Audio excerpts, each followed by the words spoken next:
kitab halal dan haram, yaitu kitab keempat dari rubu adat kebiasaan dari kitab Ihya Ulumuddin. Dengan nama Allah yang Maha Pengasih lagi Maha Penyayang, segala pujian bagi Allah yang menjadikan insan dari tanah melekat dan kering. Kemudian, Ia menyusun bentuknya dalam bentuk yang amat baik dan dalam kesederhanaan yang amat sempurna. Kemudian Ia menyajikannya pada pemulaan kejadiannya dengan susu yang dibersihkan dari antara tai dan darah, susu yang bersih seperti air pancuran. Kemudian Ia memeliharakannya dengan apa yang diberikan dari rezeki yang baik, dari segala yang membawa kepada kelemahan dan kehancuran. Kemudian mengungkung nafsu syahwatnya yang melampaui batas dari pelanggaran dan perkosaan, dan memaksakannya dengan yang diharuskan kepadanya mencari makanan yang halal, dan menghancurkan dengan pecahnya nafsu syahwat itu akan tentara setan yang selalu berusaha untuk menyesatkan. Sesungguhnya tentara setan itu mengalir dari anak Adam pada tempat mengalir darah yang cair. Maka disempitkannya kepada anak Adam itu kemegahan halal yang berlaku dan berjalan. Apabila tidak dicerai-beraikannya sampai kepada urat yang paling dalam, selain oleh nafsu syahwat yang condong kepada kekerasan dan kelepasan, maka tinggallah anak Adam itu untuk apa yang diikatkan oleh nafsu syahwat dengan ikatan halal, dalam keadaan kecewa dan merugi. Tak ada baginya yang menolong dan yang membantu. Dan selawat kepada Muhammad yang memberi petunjuk dari kesesatan dan kepada keluarganya yang sebaik-baiknya. Anugerahilah kiranya keselamatan yang sebanyak-banyaknya. Adapun kemudian, maka sesungguhnya Nabi Shallallahu Alaihi Wasallam telah bersabda, mencari yang halal itu wajib fardu atas semua orang muslim. Hadits ini diriwayatkan Ibnu Mas'ud radhiyallahu anhu. Kewajiban ini, bila dibandingkan dengan kewajiban-kewajiban yang lain, adalah yang paling ditolak oleh akal untuk memahaminya dan yang paling berat kepada anggota badan untuk melaksanakannya. Dan karena itulah, ia terbenam secara keseluruhan pada pengetahuan dan perbuatan. Dan jadilah ketaburan pengetahuannya itu sebab bagi terbenam pelaksanaannya. Karena disangka oleh orang-orang bodoh bahwa yang halal itu tidak ada, dan jalan untuk sampai kepadanya tertutup, dan tak ada lagi dari yang halal yang baik selain air sungai Al-Furat dan rumput yang tumbuh pada tanah yang tak berpunya. Selain dari itu, telah dikotorkan oleh tangan-tangan pelanggar dan dirusakkan oleh muamalah-muamalah jual beli yang merusakkan. Maka apabila sulit memperoleh kecukupan dengan rumput dari tumbuh-tumbuhan, niscaya tidak adalah jalan yang masih tinggal, selain daripada berlapang-lapang pada yang diharamkan. Maka mereka pun melemparkan yang maha penting ini dari agama akan pokoknya, dan tiada mereka mengetahui lagi di antara harta-harta itu pemisahan dan perceraian. Alangkah jauhnya dari kebenaran. Sedang yang halal itu terang dan yang haram itu terang. Dan di antara keduanya adalah hal-hal yang syubhat, diragukan. Dan senantiasalah yang tiga ini berdampingan. Bagaimanapun keadaan itu tukar bertukar. Manakala adalah ini suatu bid'ah yang diada-adakan, yang telah merata kemelaratannya pada agama dan beterbangan rabuk apinya kepada orang banyak. Niscaya wajiblah membuka tutup dari kerusakannya dengan memberi petunjuk kepada pengetahuan yang membedakan antara halal, haram dan syubhat, diragukan, secara meyakinkan dan menjelaskan, dan tidak dikeluarkan oleh penyempitan dari segi kemungkinan. Dan akan kami jelaskan yang demikian itu dalam 7 bab. Bab pertama, tentang keutamaan mencari yang halal dan mencela yang haram, dan tingkat-tingkat halal dan haram. Bab kedua tentang tingkat-tingkat syubhat, diragukan, perkembangannya dan pembedaannya dari halal dan haram. Bab ketiga, tentang pembahasan pertanyaan penuh perhatian, kelengahan dan tempat-tempat penyangkaan syubhat diragukan pada halal dan haram. Bab keempat, tentang cara keluarnya orang yang bertaubat dari kezaliman-kezaliman kehartaan. Bab kelima, tentang harta kurniaan dan pemberian sultan-sultan, apa yang halal dan yang haram daripadanya. Bab keenam, tentang masuk dan bercampur baur dengan sultan-sultan. Bab ketujuh, tentang persoalan-persoalan yang bercerai-berai. Bab pertama, tentang keutamaan yang halal dan pencelaan yang haram, dan penjelasan berbagai macam yang halal, tingkat-tingkatnya dan berbagai macam yang haram dan tingkat-tingkat penjagaan diri wara padanya. Keutamaan yang halal dan pencelaan yang haram. Allah Ta'ala berfirman, makanlah dari yang bagus-bagus dan kerjakanlah yang baik-baik. Surat 23 Al-Mu'minun ayat 51. Allah Ta'ala menyuruh makan dari yang bagus-bagus sebelum bekerja, dan dikatakan bahwa yang dimaksud ialah yang halal. Allah Ta'ala berfirman, dan janganlah kamu makan harta sesamamu dengan jalan yang batil, salah, yang tidak halal. Surat 2 Al-Baqarah ayat 188. Allah Ta'ala berfirman, sesungguhnya orang-orang yang memakan harta anak-anak yatim dengan cara zalim, sesungguhnya mereka akan memakan api sepenuh perutnya dan mereka akan masuk ke dalam api yang menyala. Surat 4 An-Nisa ayat 10. Allah Ta'ala berfirman, hai orang-orang yang beriman, bertakwalah kamu kepada Allah dan tinggalkanlah sisa-sisa riba, kalau kamu betul-betul orang yang beriman. Surat 2 Al-Baqarah ayat 278. Kemudian Allah Ta'ala berfirman, dan kalau kamu tidak melakukannya, ketahuilah ada peperangan dari Allah dan Rasul-Nya. Surat 2 Al-Baqarah ayat 279. Dan kemudian Allah Ta'ala menyambung, dan kalau kamu taubat kembali kepada aturan Allah, maka kamu berhak atas pokok uangmu. Surat 2 Al-Baqarah ayat 279. Kemudian Allah Ta'ala berfirman, dan siapa yang kembali pula mengerjakannya, mereka itulah isi neraka, mereka tetap di dalamnya. Surat 2 Al-Baqarah ayat 275. Allah Ta'ala menjadikan orang pemakan riba pada awal keadaannya dimaklumkan dengan memerangi Allah dan pada akhir keadaannya dibawa ke neraka. Ayat-ayat yang datang mengenai yang halal dan yang haram adalah tidak terhitung banyaknya. Ibnu Mas'ud radhiyallahu anhu meriwayatkan dari Nabi Shallallahu Alaihi Wasallam bahwa Nabi bersabda, mencari yang halal itu adalah wajib, fardu atas tiap-tiap orang Muslim. Tatkala Nabi Shallallahu Alaihi Wasallam bersabda, mencari ilmu itu adalah fardu atas tiap-tiap orang Muslim. Lalu sebahagian ulama berkata bahwa yang dimaksudkan dengan ilmu itu ialah ilmu mengenai yang halal dan yang haram dan dijadikannya maksud dari kedua hadits itu satu. Nabi Shallallahu Alaihi Wasallam bersabda, barang siapa berusaha untuk keluarganya dari harta yang halal, maka adalah ia seperti orang yang berjihad fisabilillah. Dan barang siapa mencari dunia yang halal dalam menjaga diri dari yang haram, niscaya adalah ia pada derajat orang-orang syahid. Nabi Shallallahu Alaihi Wasallam bersabda, barang siapa memakan yang halal 40 hari, niscaya dianugerahi Allah nur dalam hatinya dan dialirkan mata air hikmat dari hatinya kepada lidahnya. Dan pada suatu riwayat tersebut niscaya dianugerahi Allah padanya zuhud di dunia. Dan diriwayatkan bahwa saat meminta kepada Rasulullah Shallallahu Alaihi Wasallam supaya bermohon kepada Allah Ta'ala untuk menjadikan saat itu diterima doanya.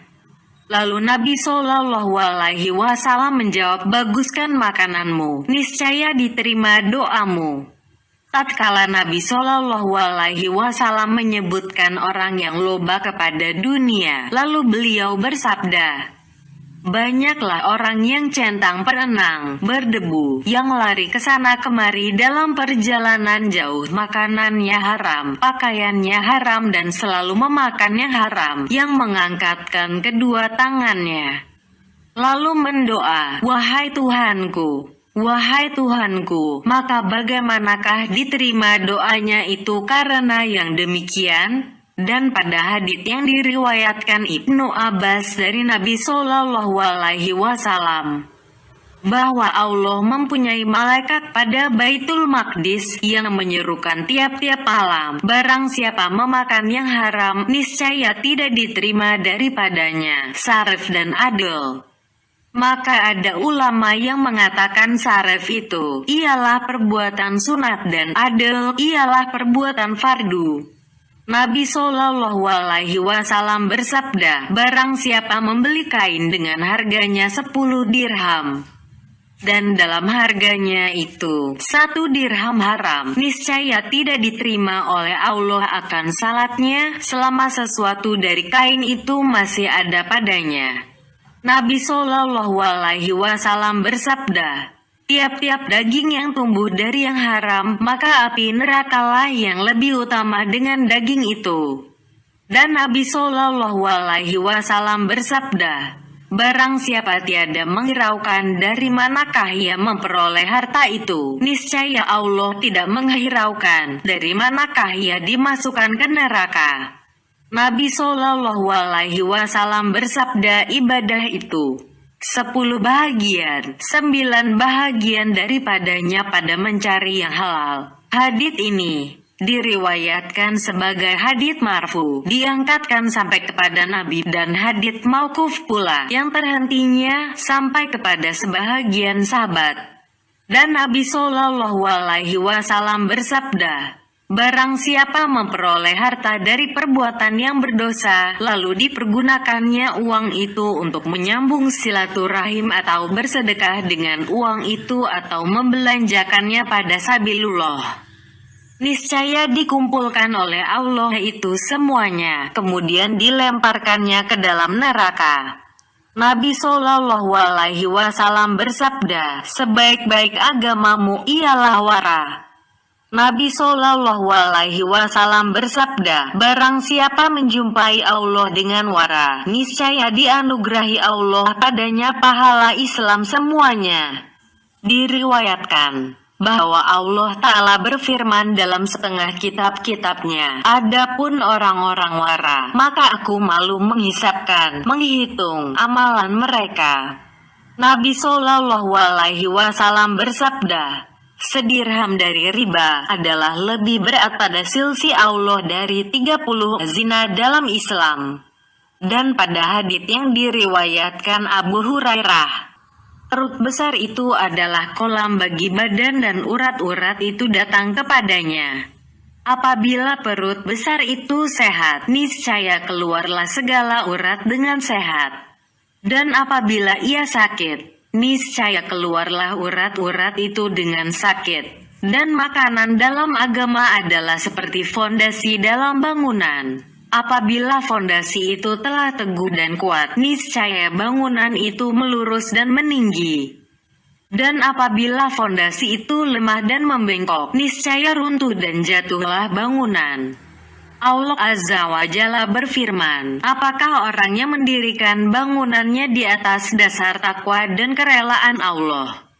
Itukah yang lebih baik ataukah orang yang mendirikan bangunannya di pinggir jurang yang akan runtuh lalu ia jatuh bersama-sama dengan dia ke dalam neraka jahanam?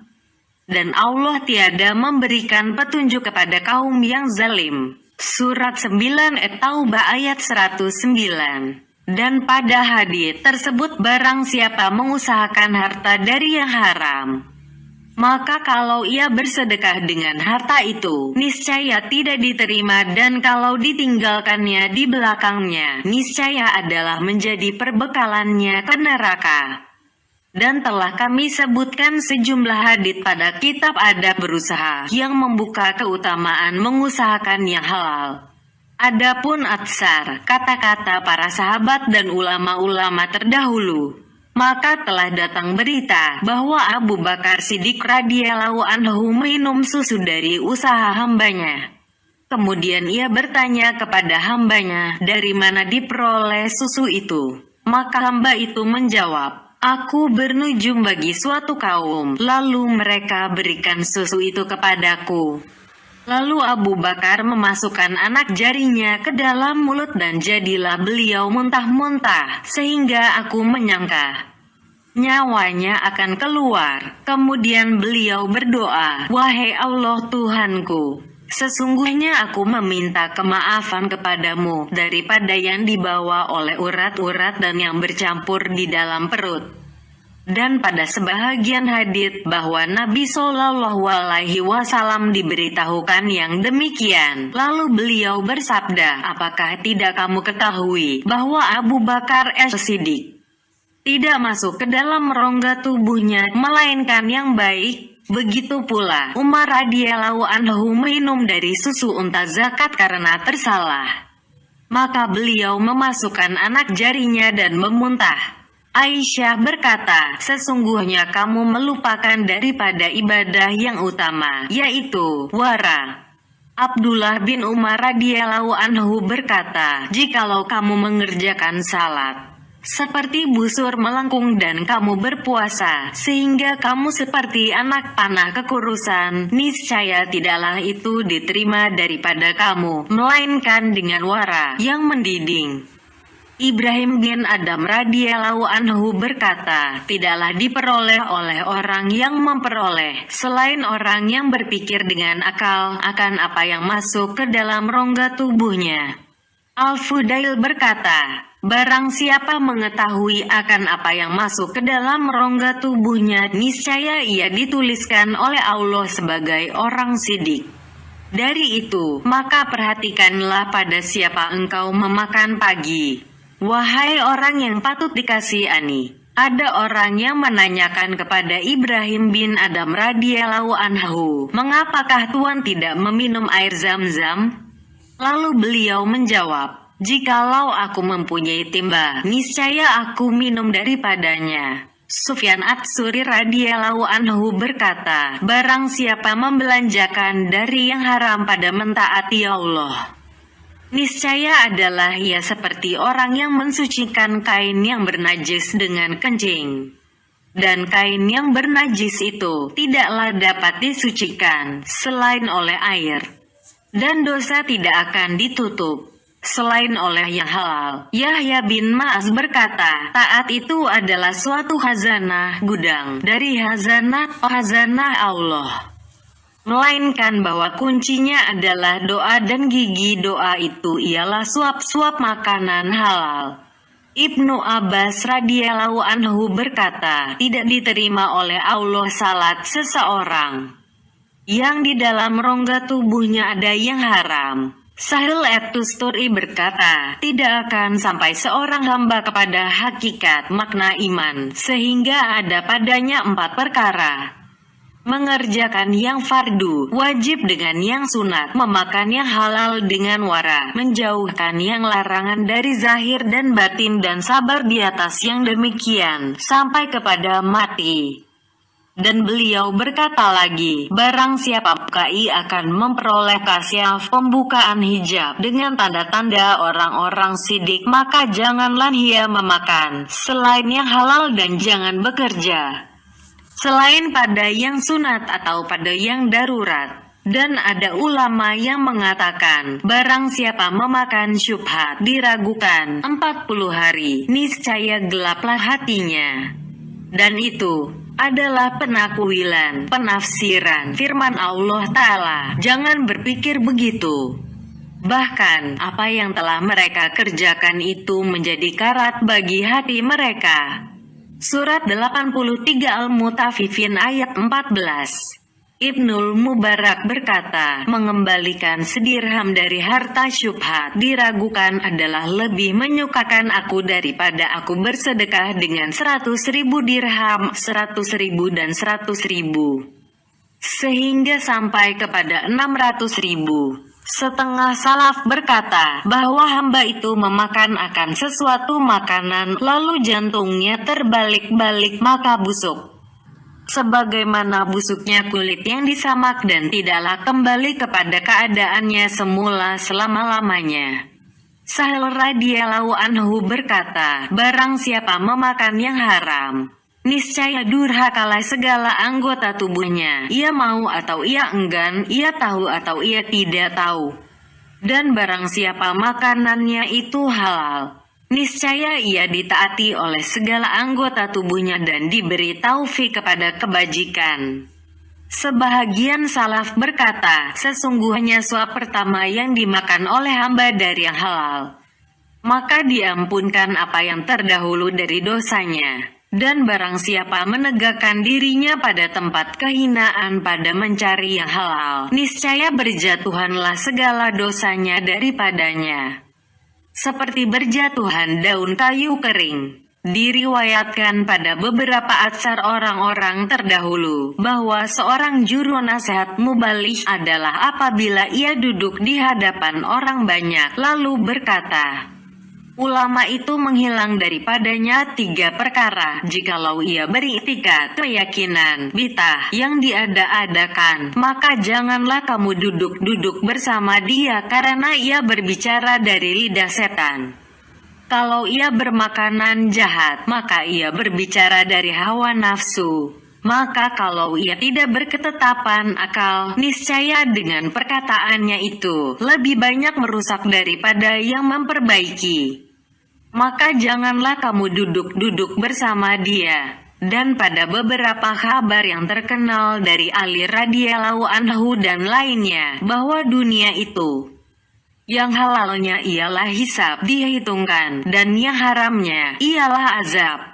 Dan yang lain-lain menambahkan, dan syubhat diragukannya ialah kitab cacian. Dan diriwayatkan bahwa setengah orang-orang solih menyuguhkan makanan kepada setengah abdal para wali, lalu tidak mau memakannya. Maka orang solih itu menanyakan kepada abdal tersebut. Lalu abdal itu menjawab, kami tidak akan memakan, melainkan yang halal. Maka karena itulah hati kami menjadi lurus, keadaan kami berkekalan baik, kami memperoleh kasiaf akan alam malakut dan kami menyaksikan akan akhirat. Dan kalaulah kami memakan dari apa yang kamu makan 3 hari, niscaya tidaklah kami kembali kepada sesuatu dari ilmu yakin dan hilanglah khauf, takut kepada Allah dan penyaksian, musyahadah dari hati kami. Maka berkata seorang laki-laki kepada abdal itu, sesungguhnya aku berpuasa untuk masa dan menghatamkan Al-Quran pada tiap-tiap bulan 30 kali. Maka abdal itu menjawab kepadanya, minuman ini yang engkau lihat aku minumnya dari malam tadi adalah lebih menyukakan kepadaku daripada 30 kali hatam Al-Quran dalam 300 rakaat dari amalanmu. Dan adalah minumannya itu dari susu kijang hutan. Adalah di antara Ahmad bin Hanbal dan Yahya bin Mu'in persahabatan yang sudah lama. Lalu Ahmad bin Hanbal tidak bercakap-cakap lagi dengan Yahya bin Mu'in itu ketika beliau mendengar Yahya mengatakan, sesungguhnya aku tiada akan meminta pada seseorang suatu pun. Dan kalau diberikan kepadaku sesuatu oleh setan, niscaya aku akan makan. Sampai Yahya itu meminta maaf dan berkata, aku hanya bermain-main saja. Maka menjawab Ahmad bin Hanbal, engkau bermain-main dengan agama. Apakah engkau tidak tahu bahwa makan itu setengah dari agama yang didahulukan oleh Allah dari amalan solih? Lalu beliau membaca firman Allah Ta'ala, makanlah yang bagus-bagus dan kerjakanlah yang baik-baik. Surat 23 Al-Mu'minun ayat 51. Dan menurut kabar bahwa sesungguhnya tertulis dalam Taurat, barang siapa tidak memperdulikan dari mana makanannya, niscaya tidak diperdulikan oleh Allah. Dari pintu yang mana dari neraka ia dimasukkan. dari Ali radhiyallahu anhu bahwa beliau tidak memakan sesuatu makanan setelah terbunuh Utsman radhiyallahu anhu dan rumahnya menjadi rampasan, selain makanan yang dicapkan karena takut dari makanan syubhat diragukan. Al-Fudail bin Iyad Ibnu Uyainah dan Ibnul Mubarak berkumpul pada Wahid bin Al-Wad di Makkah. Maka mereka menyebutkan rutab kurma yang belum kering. Lalu menjawab Wahib, rutab adalah makanan yang amat aku sukai kecuali aku tidak memakannya, karena bercampur rutab Makkah itu di kebun-kebun yang berbau musang jabat dan lainnya. Lalu menjawab Ibnul Mubarak, kalau engkau pandang seperti ini, niscaya sempitlah roti kepadamu. Maka Wahib bertanya, apakah sebabnya? Ibnul Mubarak menjawab, sesungguhnya pokok-pokok kehilangan sudah bercampur baur dengan orang-orang sufi. Mendengar itu, lalu Wahib jatuh pingsan. Maka berkata Sufyan Ibnu Uyainah, engkau bunuh laki-laki ini? Ibnul Mubarak menjawab, tidak, aku bermaksud selain untuk memudahkan kepadanya. Tatkala Wahib telah sembuh, lalu ia berkata, milik Allah di atas diriku tidak akan memakan roti selama-lamanya sehingga aku menemuinya. Wahib bercerita seterusnya bahwa ia meminum susu. Ia berkata, maka dibawa oleh ibunya susu kepadanya. Maka ia bertanya kepada ibunya tentang susu itu. Ibunya menjawab, susu itu dari kambing suku Anu. Lalu ia menanyakan tentang harganya dan dari mana mereka memperoleh harganya itu. Maka ibunya pun menerangkannya, tatkala susu itu didekatkannya ke mulutnya. Lalu Wahib bertanya lagi, dari mana kambing itu digembalakan? Ibunya diam, tidak menjawab. Maka Wahib tidak jadi meminumnya, karena kambing itu digembalakan dari tempat yang padanya ada hak orang-orang Islam. Maka ibunya berkata, minumlah, sesungguhnya Allah akan mengampunkan dosamu. Wahib menjawab, aku tidak suka diampunkan dosaku, sedang aku telah meminumnya. Maka aku memperoleh pengampunannya dengan berbuat kemaksiatan kepadanya. Bishr al-Hafi radhiyallahu anhu adalah dari orang wara. Lalu orang menanyakan kepadanya, dari manakah Tuan makan? Ia menjawab, dari mana kamu makan? Tetapi tidaklah orangnya memakan, di mana ia menangis, seperti orangnya memakan, di mana ia tertawa. Dan seterusnya, ia berkata, tangan itu lebih pendek dari tangan dan suap itu lebih kecil dari suap. Begitulah adanya mereka itu menjaga diri dari syubhat-syubhat diragukan, jenis-jenis halal dan cara-cara masuk. Ketahuilah kiranya bahwa penguraian halal dan haram itu sesungguhnya yang bertugas menjelaskannya ialah kitab-kitab fikih, dan mencukupilah bagi seorang murid tanpa memanjangkannya dengan mempunyai makanan tertentu yang dikenal dengan fatwa akan halalnya, di mana ia tidak memakan yang lain daripadanya. Adapun orang yang berluas-luas makanannya dari beberapa segi yang bermacam-macam, maka berhajatlah ia kepada ilmu tentang yang halal dan yang haram semuanya. Sebagaimana telah kami uraikan dalam kitab-kitab fikih, lem bentuk pembahagian, yaitu bahwa harta itu sesungguhnya haram. Ada kalanya karena sesuatu pengertian pada bendanya atau karena sesuatu kecederaan dalam segi mengusahakannya. Bahagian pertama, yang haram lantaran sesuatu sifat pada bendanya, ialah seperti hamar. Babidel, penguraiannya ialah bahwa segala benda yang dimakan di atas permukaan bumi ini tidak melampaui dari 3 bahagian. Ada kalanya dari benda-benda tambangan seperti garam, tanah liat atau dari tumbuh-tumbuhan atau dari hewan-hewan. Adapun benda-benda tambangan, maka yaitu bahagian-bahagian dari bumi dan semua yang keluar daripadanya. Maka tidaklah haram memakannya. kecuali dari segi yang mendatangkan kemelaratan kepada yang memakannya. Pada sebahagiannya adalah apa yang berlaku pada racun dan roti. Kalau mendatangkan kemelaratan, niscaya haramlah memakannya. Dan tanah liat yang dibiasakan memakannya, niscaya tidak diharamkan, kecuali dari segi kemelaratannya. Dan faedahnya perkataan kami, bahwa dia itu tidak haram, sedang sesungguhnya tidak dimakan, adalah kalau terjatuh sedikit daripadanya ke dalam sayur atau makanan yang cair, niscaya tidaklah jadi dengan demikian itu makanan tadi diharamkan. Adapun tumbuh-tumbuhan, maka tidaklah diharamkan daripadanya kecuali yang menghilangkan akal atau menghilangkan hidup atau kesehatan.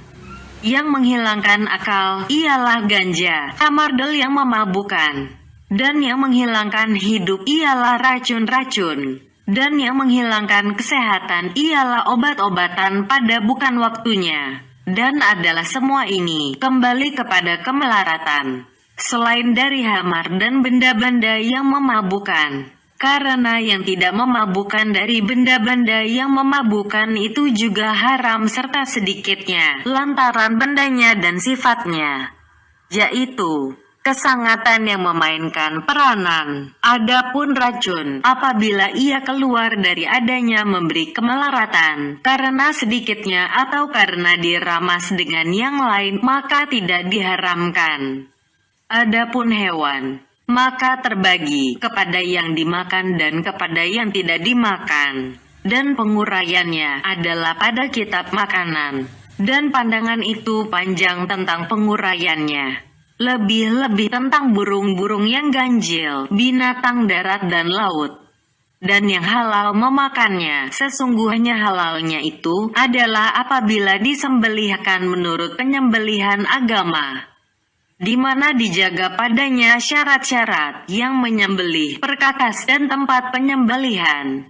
Dan semua itu tersebut pada kitab perburuan dan penyembelihan.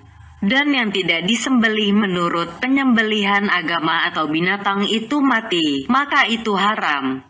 Dan tidak dihalalkan, kecuali 2 bangkai ikan dan belalang. Dan yang searti dengan keduanya, ialah apa yang berubah dari makanan, seperti ulat buah jambu, tufah, cuka dan susu keras. Karena menjaga daripadanya adalah tidak mungkin. Adapun apabila ulat buah jambu dan sebagainya tadi diasingkan dan dimakan, maka dalam hal ini hukumnya adalah seperti hukum lalat, lipas dan kala. Dan tiap-tiap yang tidak mempunyai darah yang mengalir, tidaklah sebab pada mengharamkannya, kecuali oleh kejijikan. Kalau tidak ada kejijikan, niscaya adalah tidak dimahruhkan. Kalau diperoleh orang yang tidak jijik kepada yang tersebut tadi, niscaya janganlah menoleh kepada kepribadiannya yang khusus. Karena yang tersebut itu dapat dihubungkan dengan yang keji-keji lantaran umumnya kejijikan itu. Maka dimakruhkanlah memakannya. Sebagaimana kalau dikumpulkannya air hingus dan diminumnya, niscaya makruhlah yang demikian itu. Dan tidaklah kemakruhannya itu karena kenajisannya, sebab yang solih. Binatang-binatang itu tidaklah bernajis dengan matinya. Karena Rasulullah Shallallahu Alaihi Wasallam menyuruh dengan membenamkan lalat ke dalam makanan, apabila ia jatuh ke dalamnya. Kadang-kadang makanan itu panas dan adalah itu yang menjadi sebab kematiannya. Dan kalau jatuhlah semut atau lalat ke dalam periuk, niscaya tidaklah wajib menuangkannya. Karena yang menjijikkan ialah tubuhnya, apabila masih ada tubuhnya itu. Dan tidaklah tubuh itu bernajis, sehingga diharamkan disebabkan najis. Dan ini menunjukkan bahwa pengharamannya adalah karena kejijikan. Dan karena itulah kami mengatakan, jikalau jatuhlah satu bagian dari anak Adam yang telah meninggal ke dalam kuali, walaupun hanya seberat danik 1/6 dirham, niscaya haramlah semuanya. bukan karena najisnya. Karena menurut yang sahih bahwa anak Adam itu tidaklah menjadi najis dengan kematiannya, tetapi karena memakannya itu diharamkan lantaran penghormatan, tidak karena kejijikan. Adapun hewan yang dimakan apabila disembelih menurut syarat-syarat agama, maka tidaklah halal segala bagian-bagiannya, tetapi diharamkan daripadanya darah dan taid dan semua yang dihukum dengan kenajisannya. Bahkan memegang najis itu adalah haram mutlak, tetapi tidaklah pada benda-benda itu sesuatu yang diharamkan dan najis, kecuali dari hewan-hewan. Adapun dari tumbuh-tumbuhan, maka yang memabukkan saja, tidak apa yang menghilangkan akal dan tidak memabukkan, seperti ganja. Karena kenajisan yang memabukkan adalah menebalkan pencegahan daripadanya, karena adanya pada tempat sangkaan penghiasan. Manakala terjatuhlah setitik dari najis atau sebahagian dari najis baku ke dalam sayur atau makanan atau minyak, niscaya haramlah memakan semuanya, dan tidak diharamkan mengambil manfaat daripadanya. Untuk bukan makan, maka bolehlah memasang lampu dengan minyak najis, dan demikian pula mencat kapal hewan-hewan del. Maka inilah kumpulan dari apa yang diharamkan, karena sesuatu sifat pada zat benda itu. Bahagian kedua, yang diharamkan karena kecederaan dari segi penetapan tangan, kekuasaan padanya.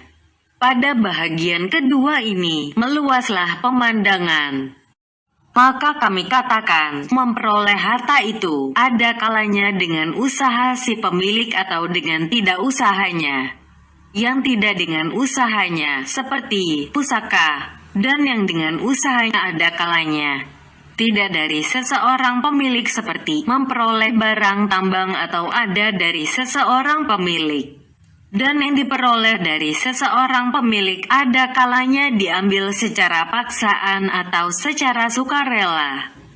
Dan yang diambil secara paksaan ada kalanya karena gugur kepemeliharaan hak si pemilik, seperti harta-harta rampasan peperangan, atau karena berhak untuk diambil, seperti zakat dari orang-orang yang tak mau membayar zakat dan perbelanjaan yang wajib dilunaskan. Dan yang diambil dengan sukarela, ada kalanya diambil dengan pergantian. Iwadil sama dengan penukaran dengan pembayaran harga, seperti penjualan emas kawin dan upah. Dan ada kalanya diambil tanpa iwadil, seperti hibah dan wasiat.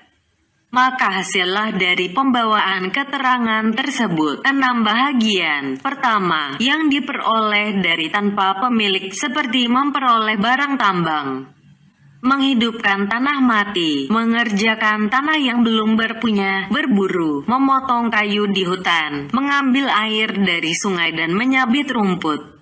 Maka ini semuanya halal, dengan syarat tidak adalah yang diambil itu tertentu dengan kepentingan bagi orang banyak. Maka apabila terlepas dari ketentuan-ketentuan itu, niscaya barang-barang tersebut di atas menjadi milik pengambilnya. Dan uraian yang demikian itu adalah pada kitab menghidupkan tanah mati, tanah tak berpemilik. Kedua, yang diambil dengan paksaan dari orang yang tidak dihormati lagi hak miliknya, yaitu pembayaran, perampasan dan harta-harta lainnya dari orang-orang kafir dan orang-orang yang memerangi kaum muslimin. Yang demikian itu adalah halal bagi kaum muslimin apabila mereka mengeluarkan daripadanya 1/5 dan membagikannya di antara orang-orang yang berhak secara adil. Dan tidaklah mereka mengambil harta tersebut dari orang kafir yang harus dihormati haknya, dijamin keamanannya, dan telah mempunyai ikatan perjanjian damai dengan kaum muslimin. Dan penguraian syarat-syarat ini adalah dalam kitab perjalanan dari kitab pengambilan harta, perampasan dan kitab pajak.